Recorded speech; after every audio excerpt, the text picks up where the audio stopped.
Welcome back to another edition of Weekly News Roundup, the business edition, and this edition is brought to you by A2 Hosting. If you are in need of web hosting, I use A2 for all of my clients. I love their services, their products, and everything else about the company. They give free SSLs. Of course, I'm running a VPS on all of mine.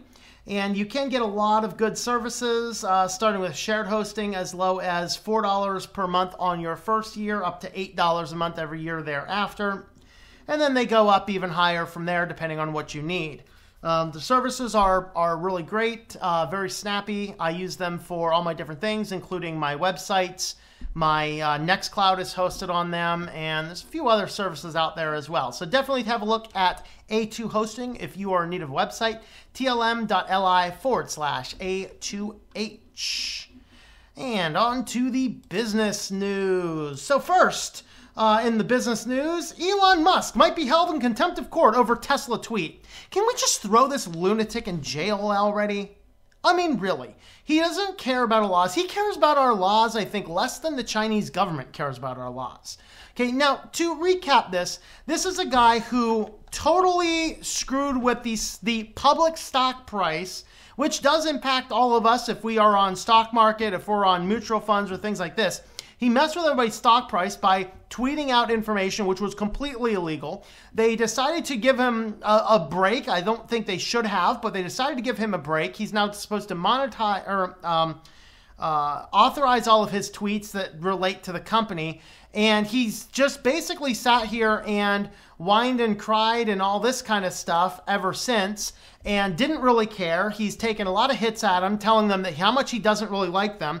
Well, it turns out that last week, a shareholders report came out and said that they were going to ship 400,000 units in the whatever quarter they were talking about, and he tweets 500,000. And the SEC looks at this and says, no, this is actually market information released publicly on your Twitter about Tesla, and thus it is a violation of the decree.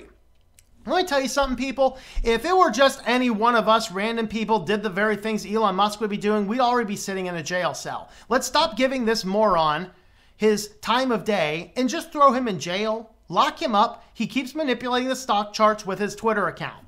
You know, he has violated the terms of his SEC agreement. Let's fine him about $1 million. Now, let's fine him about $5 billion. Let's fine his company about $5 billion, and let's throw him in jail for a little bit. Maybe then he can realize that you can't come into our country, utilize our business systems, and then break the laws. That's why we have them. Are they perfect? No, but that's what they're there for. And this guy needs to stop doing what he's doing. Stop treating him like an amazing celebrity. He is a moron who has no respect for the laws of our country. Send him to jail. Send him to jail. With that out of the way, Apple's trying to figure out ways how to get even more money into their coffers. You know, the richest tech company in the universe needs to figure out how to have more money. So now they're like, how can we possibly get this? I got a great idea. Let's have the people selling apps. Remember, every time you sell an app through the Apple Store, you have to give them 30%. Well, let's change it so people aren't selling apps. Let's change it so that people are selling subscriptions to apps. Then we'll get 30% revenue stream off of everybody's work for a while. So then they released a thing here talking about how to actually run promotions to get people locked into your app with a subscription service longer time. Guys, we have too many subscription services. We have way too many subscription services. We need to not have subscription services to apps on our smart devices. All right? We don't need subscription services in our life. If you can't buy it and own it, stop. If you can't buy it and own it, just stop. Just stop. All right? You got to buy it and own it. You got to buy it and own it.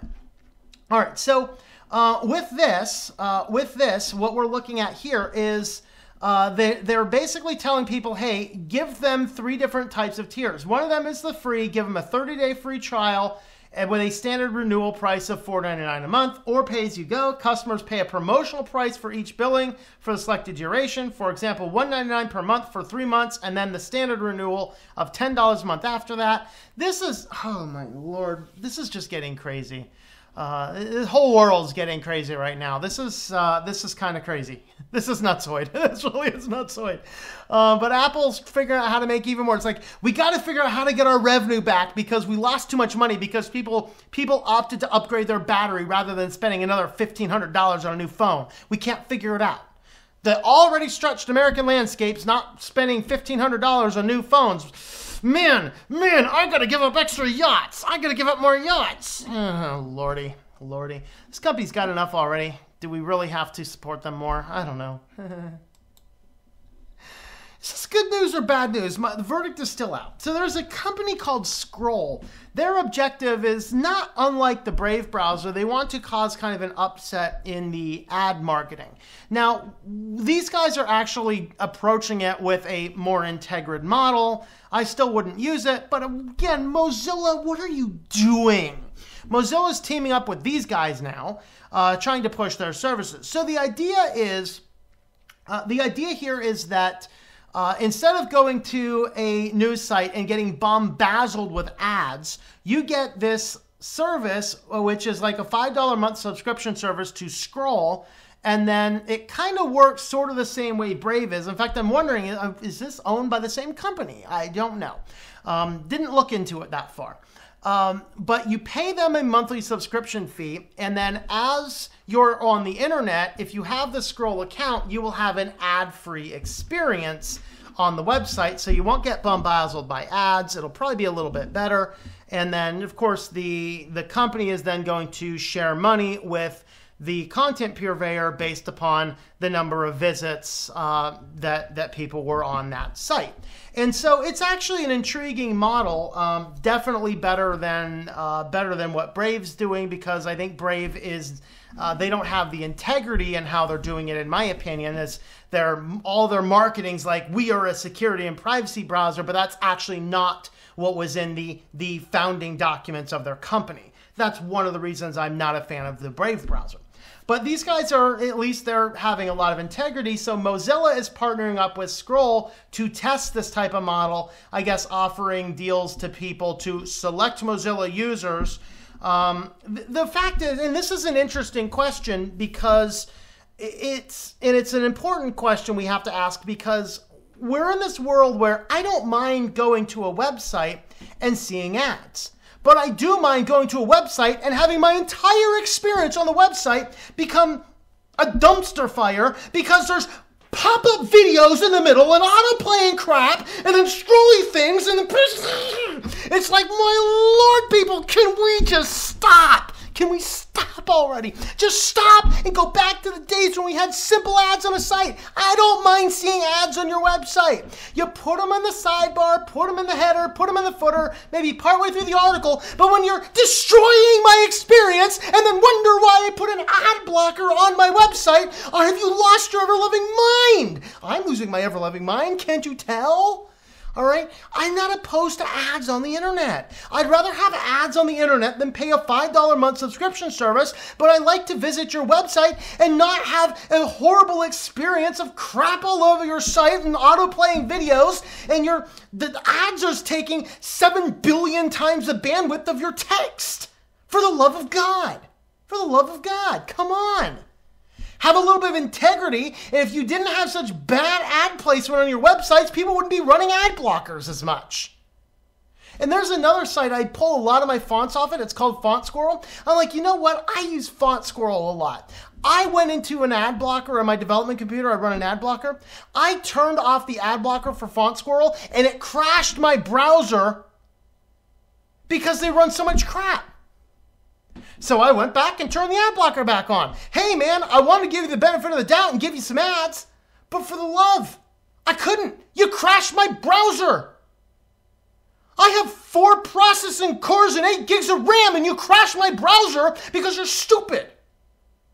So Scroll is certainly an interesting thing. And it raises some questions. I don't necessarily object. Am I a customer? No, I don't buy subscription services. So I'm not a customer, but I get what they're trying to do. And it's kind of an interesting thing. It'll be kind of interesting to see what happens with this. I don't know. What are your thoughts on that one? Let me know below. Yeah, this is, if you want to talk about one of those offending sites, CNET. I hate coming to CNET. You know, you can't see it there, but I've had to block their notifications. They've got an ad over here that I'm blocking. They had an ad here I'm blocking. They had a pop over auto playing video that I've turned off already. But anyway, this article here, Amazon to stop selling dash buttons. Oh, look at this go. Oh, was it a failed experiment? No.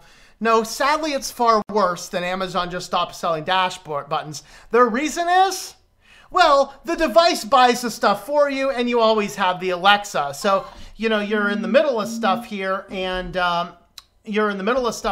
then what ends up happening is, you know, you're like, I'm in laundry detergent. And then Alexa's like, hey, do you need me to order laundry detergent? You're like, hey, Alexa, order me laundry detergent. So since we're talking about Alexa and ordering things on Amazon, I have to say it, people.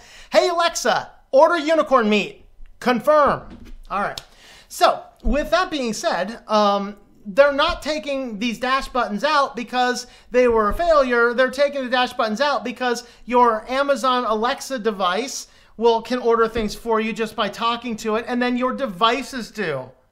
Guys, if I get a printer that asks me, would you like to connect myself to the internet and log into your Amazon store so I can buy you ink? No. No. No. I will be putting that thing back in the box, taking it back to the store, and saying the printer is attempting to order things on the internet without my consent. Give me my money back now. All right, we don't need devices that connect to the internet and attempt to buy things for us. If you're not competent enough to put together a shopping list and walk to the grocery store and buy things, for the love, people, for the love. All right?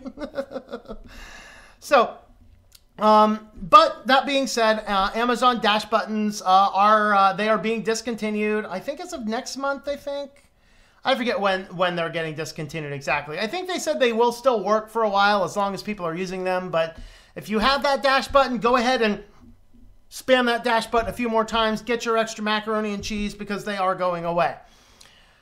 And on to the chief article here. If ZDNet actually decides to load.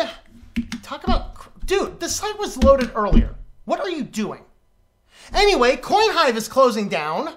Bad advertising for this site. I'd actually like to come visit your website, but load... Stop. Hey. Oh. Thank you, ZDNet. And you wonder why it's like, oh man, people are just turning on ad blockers. No wonder. No wonder. All right. Now you're gonna keep reloading your stuff. So you're gonna autoplay crappy videos up in the top of my banner, steal all my bandwidth. Oh boy. Yeah, maybe I should turn on an ad blocker on this thing. I don't like to, you know, but anyway. So Coinhive, the crypto jacking service, is set to shut down in March 2019. So this is a little JavaScript thing people could put inside of your website. Instead of displaying an annoying ads, it would instead start to display. Your. It'd use your processing resources to bind cryptocurrency. I've actually have this blocked. If you're using my host file on my website, Coinhive is actually blocked. So if you're using my host file, it will be blocked. But they are going to shut down because guess what?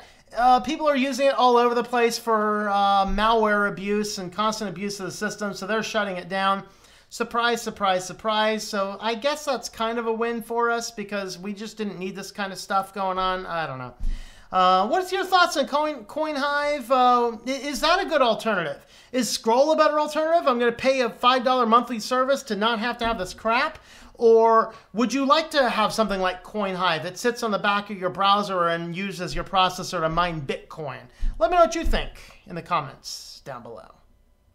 Thank you for making it to the end of this Switch to Linux video. You can have a look at another video right on over here. Don't forget to subscribe to the channel or to Think Life Media, which is my own personal support page. Thank you for watching, and I hope that you enjoy switching to Linux.